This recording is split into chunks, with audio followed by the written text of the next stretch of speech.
साधन करने वाले को ये अनुभव होता है, जो सही साधन कर रहे हैं।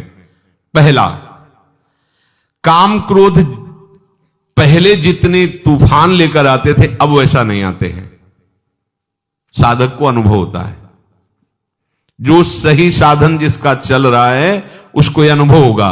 काम क्रोधादि दोष पहले जितना तूफान लेकर के आते थे, जितनी जल्दी जल्दी आते थे, अब उतना नहीं आते हैं। दूसरा, उनके वेग से जितना हम पहले दुखी होते थे उतना अब नहीं होते, अर्थात कम वेग से आने लगे हैं। तीसरा, पहले जितनी देर तक हम काम आदि के चिंतन में टिकते थे अब उतनी देर नहीं टिकते। ये तीन सुधार साधक में प्रारंभ से शुरू हो जाते हैं। देख लो अपने हृदय में, ये तीन सुधार प्रारंभ हो जाते हैं जिसका सही साधन चल रहा है। पहला, काम क्रोधादि दोष पहले जितनी जल्दी आते थे, जितना तूफान लेकर के आते थे, अब उतना नहीं आते। दूसरा, जितना व्यथित करता था वेग, हमें परेशान दुखी करता था, आता है पर उतना नहीं दुखी होते, वेग सहने लगे हैं। तीसरा, बहुत देर तक बहुत समय नष्ट होता था, इनमें लड़ाई होती थी, अंदर से चिंतन होता था, व्याकुलता होती थी, अब उतना नहीं, गया आया विवेक से नष्ट कर दिया। उपासक में अगर ये तीन बातें आने लगी हैं तो ये मिट जाएंगे, धैर्य रखिए।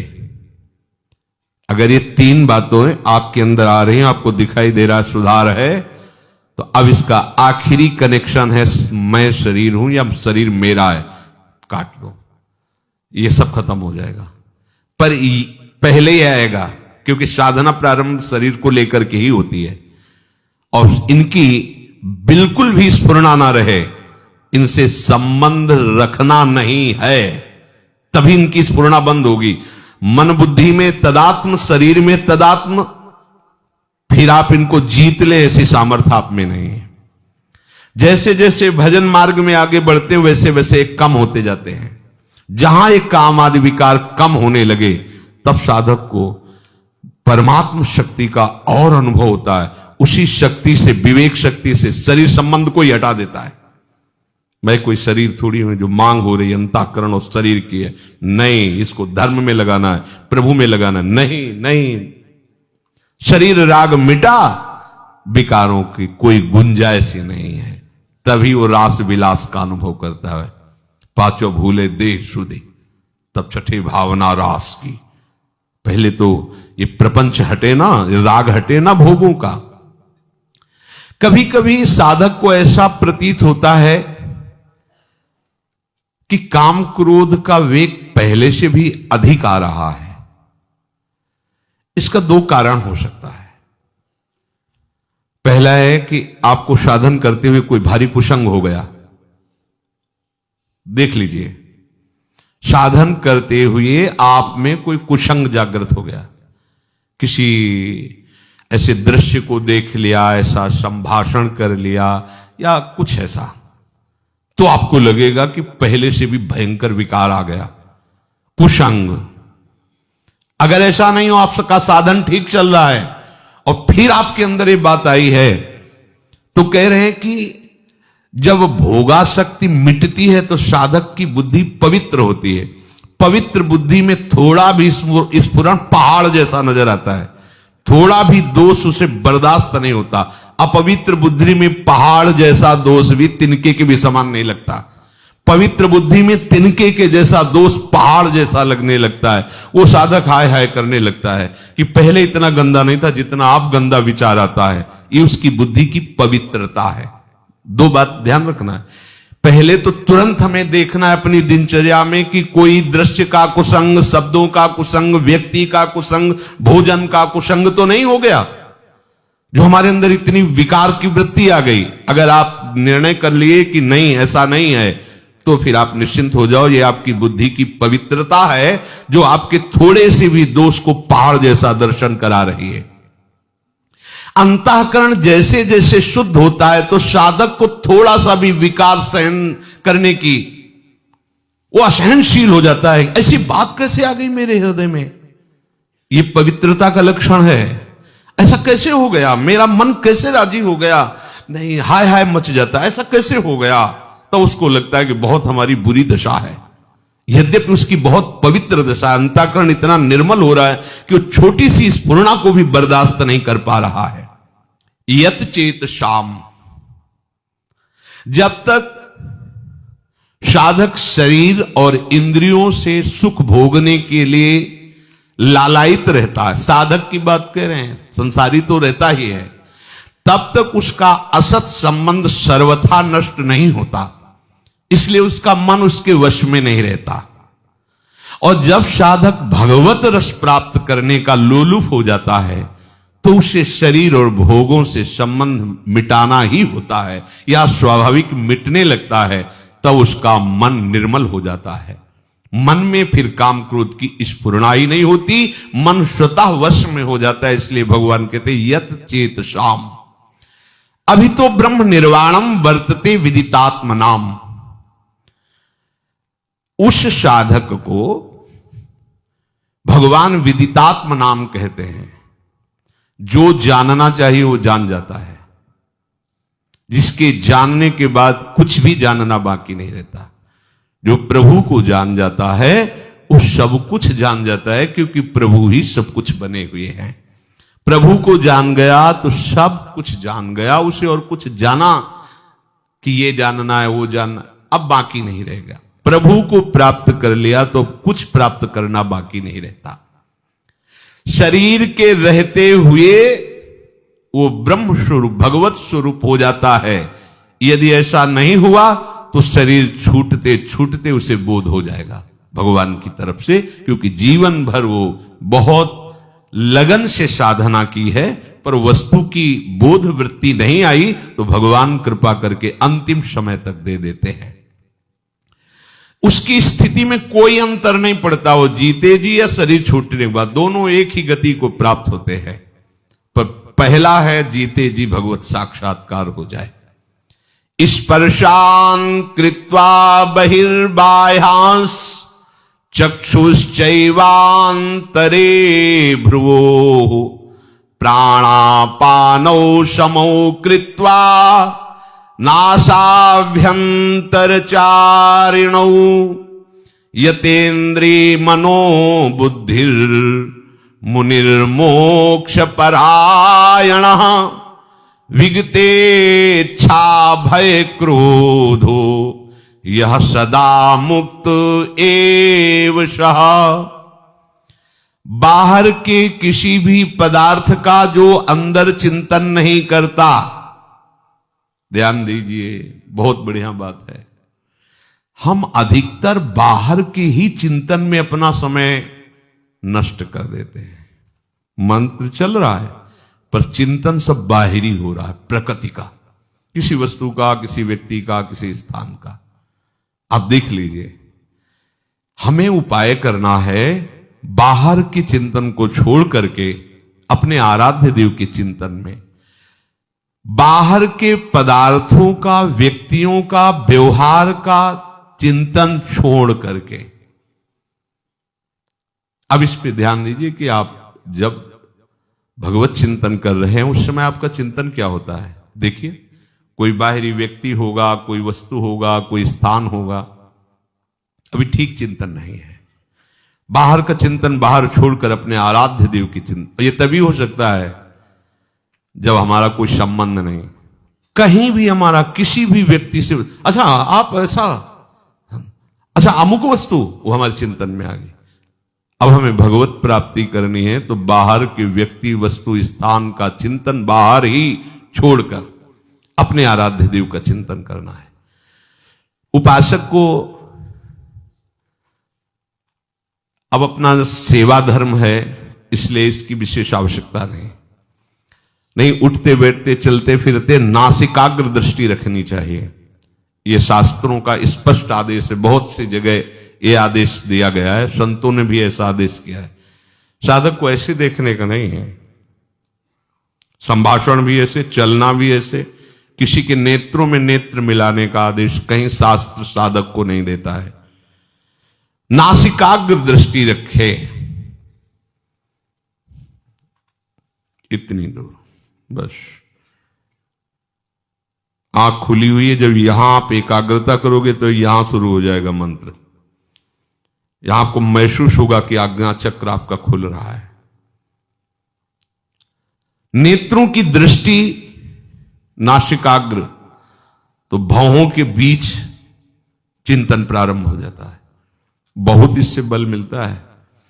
आप आंख मूंद करके मंत्र का चिंतन न करें, आंख खोलिए और ऐसे रखिए, तो आप देखिए फिर आप अक्षर अक्षर आपको दिखाई देने लगेगा। पर ब्रह्मचारी है तो ही टिक सकता है, नहीं तो जब ऐसे करोगे तो फटने लगेगा सर। इसके लिए हमें पावर चाहिए, वो ब्रह्मचर्य ही आपको पावर। अरे ये सब भगवत मार्ग की जितनी वृत्तियां हैं, इनसे एक एक वृत्ति संभालनी होती भगवत प्राप्ति के लिए। अब गाड़ी को तभी आप मार्ग में दौड़ा सकते हैं जब बढ़िया उसको पेट्रोल और डीजल आदि जो भी उसको चाहिए है। अब विषय भोगों में रत हो, कहा जाए नासिकाग्र लगा तो सो जाओगे, या तो सर दर्द करने लगेगा। नासिकाग्र दृष्टि नहीं रख सकते। मेरुदंड सीधी रखिए, कैसे रख सकोगे मेरुदंड? पावर ही नहीं रह गया शरीर में। सावधान रहिए, भगवत प्राप्ति के लिए शरीर है।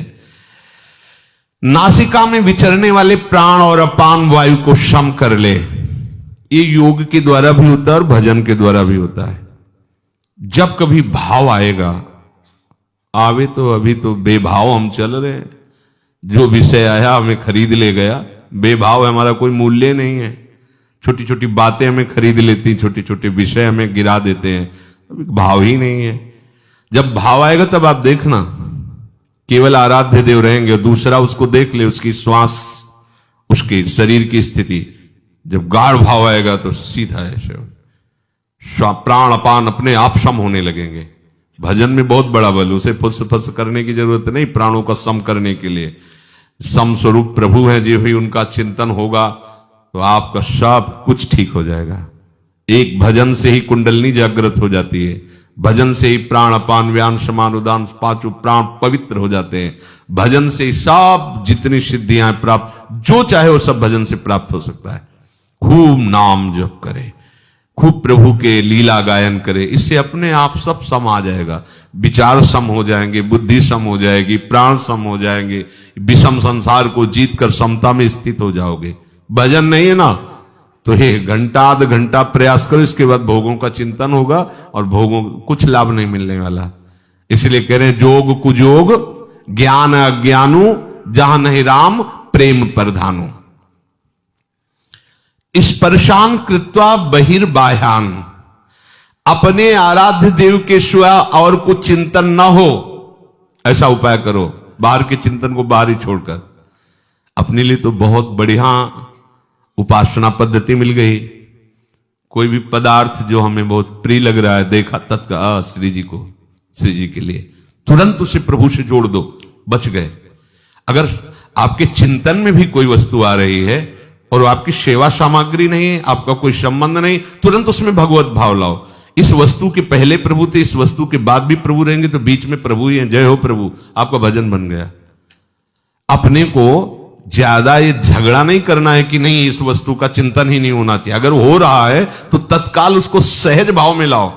कोई भी वस्तु, कोई भी व्यक्ति इस स्वरूप में आने के पहले भगवत स्वरूप ही था, इस स्वरूप के मिटने के बाद भी भगवत स्वरूप रहेगा, तो बीच में वो भगवत स्वरूप ही है, हम देख नहीं पा रहे हैं। ऐसा जहां चिंतन किया तो उसका चिंतन भी भजन बन जाएगा, वो आपको भगवत विमुख नहीं करेगा। प्रभु के सिवा सब पदार्थों को बाह्य ही छोड़ दे, अर्थात अपने आराध्य देव के सिवा और कोई चिंतन ना हो। कैसी गाढ़ स्थिति गोपी जनों की है। विक्रेतु कामा खिल गोप कन्या मुरारी पादार्पित चित्तवृत्ति दध्याधिकम मोह वशाद वोचद गोविंद दामोदर माधवेति। जा रही दही बेचने, चित्त में समाये हुए हैं ललित त्रिभंगी श्याम सुंदर, तो कह रही कोई गोविंद ले ले, कोई दामोदर ले ले, कोई माधव ले ले।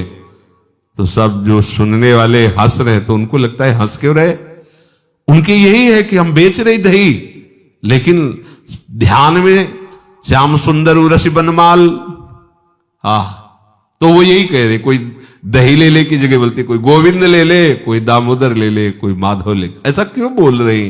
बोले मुरारी पादार्पित चित्त वृत्ति, एक एक वृत्ति भगवदाकार है, इसलिए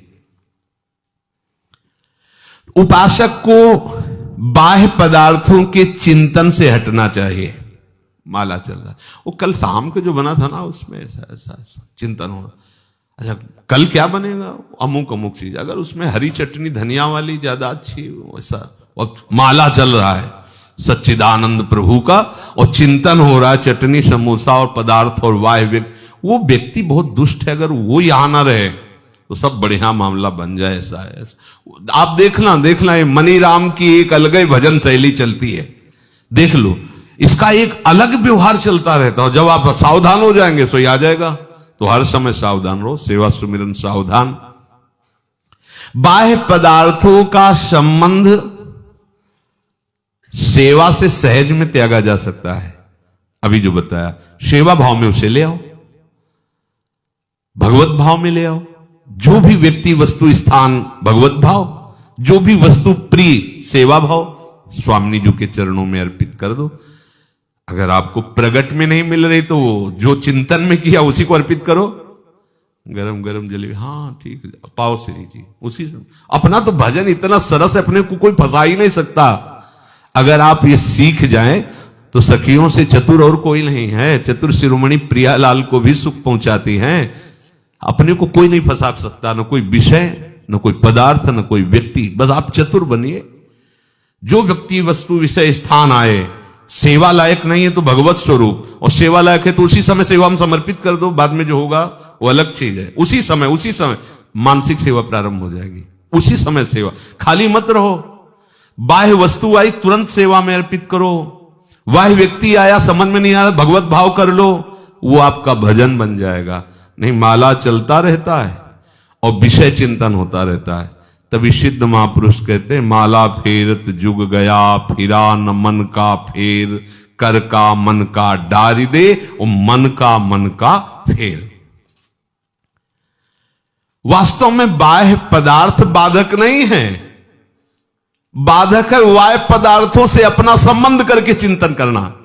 समझो कितनी सुंदर बात है। बाह्य पदार्थ हमारे भजन में बाधक नहीं है, बाह्य पदार्थों का भोक्ता बनना बाधक है। जो हमें प्रिय उससे राग, जो अप्रिय उससे द्वेष, राग द्वेष जनित पदार्थों का, व्यक्तियों का, वस्तुओं का चिंतन होना, यही हमारे परमार्थ में बहुत बड़ी बाधा है। और उसे प्रभु में ले लेना बहुत सरल है। चतुरता पूर्वक करो। अगर माया चतुर है तो उससे अनंत गुना चतुर मायापति है, तभी तो उसके अधीन है। और हमें मायापति को अधीन करने की बात मिल गई। उनका नाम, उनका मंत्र, उनकी लीला, उनका गुण, उनका रूप, इससे अधीन हो जाते हैं प्रभु। इस माने हुए अपने संबंध का त्याग कर दीजिए। तो स्पर्शान कृत्वा बहिर्बाह्यान, मुझे ये बहुत पसंद है, नहीं मेरी प्रियाजू को पसंद है, ये तो बहुत सुगंधित, हाँ प्रियाजू के लिए अच्छा रहेगा, आना चाहिए हर बात में। आप क्या गा लेते हैं, हाँ प्रियाजू की कृपा है, ऐसा वो गवा रहे हैं। आप क्या बजा लेते हैं, प्रियाजू की कृपा है, वो बजा रहे हैं, बजवा रहे हैं उन्हीं के कहीं आप ना हो। ये अभी सब सुधर जाए, पर जब कोई गड़बड़ी की बात हुई तो बोले प्रभु की ऐसी इच्छा थी। और जब प्रशंसा की बात हुई तो पता है 5 साल से हम अभ्यास कर रहे हैं तबले का, तब जाके ध्वनि निकाल पाए हैं। और गलती का अभ्यास अनंत जन्मों से कर रहे तो प्रियाजू करवा रहे। ये चतुरता ठीक नहीं है। आप अगर ऐसे चतुर बनो जो हर वृत्ति को भजन बना लो, तो अभी आनंद की अनुभूति और सच्ची मानो। चाहे जितना बड़ा कोई किसी भी विषय में प्रवीण हो, वो प्रभु की ही कृपा से हुआ है। और अगर चूक कर दे, प्रभु के सिवा अपने अहंकार में आ जाए, वो सब मिथ्या हो जाता है, सब व्यर्थ हो जाता है, किसी काम का नहीं रहता। और प्रभु अगर हमारी इतने से प्रसन्न हो गए तो हमें वो प्राप्त हो गया जो प्राप्त होना चाहिए। प्रभु को कृपा करे तो इतने में ही लगन लग जाए, ताली बजाते हुए राधा राधा, आंसू आने लगे, सामने प्रियाजू के दर्शन होने लगे, रोम रोम पुलकित हो गया, बात बन गई। नहीं, बहुत संगीत है, मन रजोगुणी हो गया, विषयों का चिंतन करने लगा, अल्लू गया सब। वो संगीत किस काम का आया जो हमें नरकगामी बना दे? वो राग ध्वनि किस काम की है जो हमें संसार में आसक्त कर दे? वो भोग किस काम का जो हमें प्रिया प्रीतम का विस्मरण करा दे? उपासक को चतुरता पूर्वक उपासना की सिद्धि के लिए हर वस्तु, व्यक्ति, क्रिया को